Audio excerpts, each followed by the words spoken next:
For today, I'm going to teach you on how to buy Fartcoin on your Binance. So first, access your Binance application or website and make sure that you are on a Binance Pro.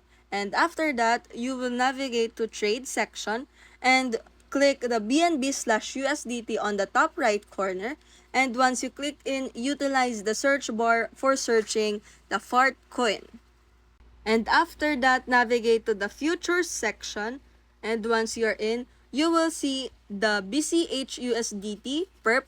And you just have to click on it for you to able to click or select another trading. So after that, you will utilize or use the search bar and search for the Fartcoin. And as you can see, you will see Fartcoin USDT perp.